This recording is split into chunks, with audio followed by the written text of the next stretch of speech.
नमस्कार, आप देख रहे हैं एम न्यूज 24x7। पेश है आज की सुर्खियां।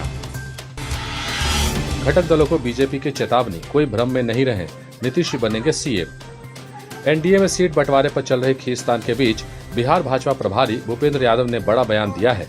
बुधवार को सहयोगी दलों को चेतावनी के लहजे में दो टूक कहा कि नीतीश कुमार के नेतृत्व में एनडीए बिहार विधानसभा का चुनाव लड़ेगी। बिहार में एनडीए की सरकार बनेगी तो नीतीश कुमार ही मुख्यमंत्री बनेंगे। इन सब मुद्दों पर किसी को कोई कंफ्यूजन नहीं रखना चाहिए। पूर्व निर्धारित कार्यक्रम के तहत बुधवार को दिल्ली में भाजपा अध्यक्ष जेपी नड्डा के आवास पर हुई उच्च स्तरीय बैठक के बाद भूपेंद्र यादव ने दावा किया कि एनडीए एकजुट है और चारों दल मिलकर ही चुनाव लड़ेंगे। जल्द ही सीटों का बंटवारा हो जाएगा। चुनाव आयोग की पहली कार्रवाई, अधूरी तैयारी पर बिहार के उत्पाद आयुक्त को हटाया। बिहार विधानसभा चुनाव के मद्देनजर आधी अधूरी तैयारी से नाराज चुनाव आयोग ने बुधवार को पहली सख्त कार्रवाई की और बिहार के उत्पाद आयुक्त बी कार्तिकेय धनजी को हटा दिया। आयोग की कार्रवाई से अफसरों में हड़कंप मच गया है। धनजी 2008 बैच के आईएएस ऑफिसर हैं। बुधवार को मुख्य चुनाव आयुक्त सुनील अरोड़ा चुनाव के मद्देनजर एनफोर्समेंट एजेंसियों के अधिकारियों के साथ तैयारी की समीक्षा कर रहे थे। इस दौरान धनजी आयोग के मुताबिक उठाए जाने वाले एहतियात कदम पर इफेक्टिव एक्शन नहीं बता पाए। आयोग ने उनके प्रेजेंटेशन पर बेहद नाराजगी जाहिर की। इसके तत्काल बाद आयोग ने बी कार्तिकेय धनजी को उत्पाद आयुक्त के पद से हटाने का आदेश जारी कर दिया। बिहार गौरव फणीश्वर नाथ रेणु के घर में हुई चोरी। महान साहित्यकार फणीश्वर नाथ रेणु के पटना के राजेंद्र नगर स्थित आवास से उनकी कई बहुमूल्य कृतियां चोरी हो गई हैं। चोरों ने उनके घर से लाखों का माल साफ कर दिया है। सूचना मिलने के बाद सिटी एसपी समेत पुलिस के कई आला अधिकारी घर पर पहुंच गए हैं। पूछताछ और छानबीन जारी है।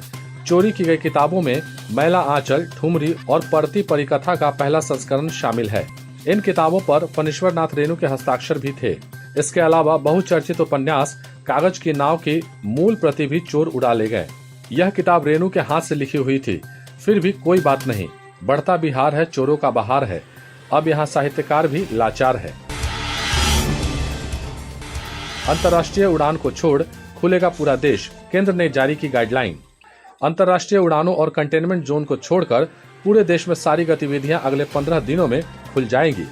15 अक्टूबर से सिनेमा हॉल, व्यापार मेला, स्विमिंग पूल और एंटरटेनमेंट पार्क को भी कुछ शर्तों के साथ खोलने की अनुमति होगी। कोरोना के कारण बंद गतिविधियों को खोलने के लिए जारी गाइडलाइंस में गृह मंत्रालय ने इस बार स्कूलों, कॉलेजों और कोचिंग संस्थानों को भी खोलने की अनुमति दे दी है, लेकिन इस पर अंतिम फैसला राज्यों पर छोड़ दिया गया है।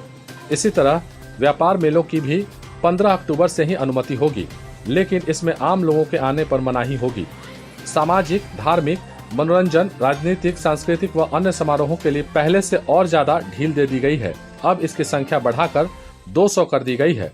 शर्त सिर्फ इतनी है कि यदि बंद जगह पर समारोह हो रहा है तो वहां कुल कैपेसिटी के 50% ही लोग भाग ले सकेंगे। राज्य सरकारों को इसके लिए एसओपी बनाने को कहा गया है। पॉलिटिकल थिएटर बना बिहार विधानसभा चुनाव, पड़ रही बंधन से अधिक गांठें। सीटों के सवाल पर राजग और महागठबंधन में बंधन से अधिक सीटें गांठ पड़ रही हैं। दोस्ती का दम भरने वाली पार्टियां बुरी तरह उलझ गई हैं।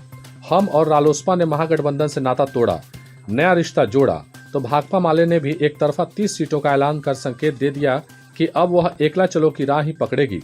कांग्रेस भी आंखें तरेर रही है और सीटों की उसकी डिमांड पूरी नहीं हुई तो वह भी महागठबंधन से इतर राह पकड़ेगी। दिल्ली में कांग्रेस नेताओं के तल्ख बयान से यही धुन निकल रही है। उधर राजग गठबंधन में लोजपा के तेवर भी नरम नहीं हुए हैं।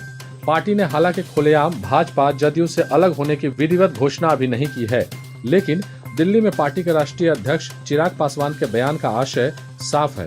मनचाही सीटें नहीं मिली तो उनकी राह अलग होगी। माले की तरह भाजपा भी अकेले मैदान में होगी।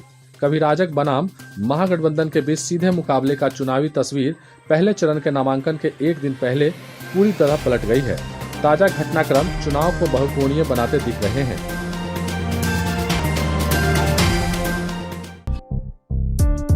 काम हो वैन से प्रचार का या फिर बैनर पोस्टर का, हो डिजिटल मार्केटिंग, यूट्यूब, फेसबुक या एसएमएस का, ऑडियो डबिंग हो या फिर काम चुनाव प्रचार का, वर्चुअल मीटिंग के साथ ही है यहाँ समाधान हर एक समस्या का।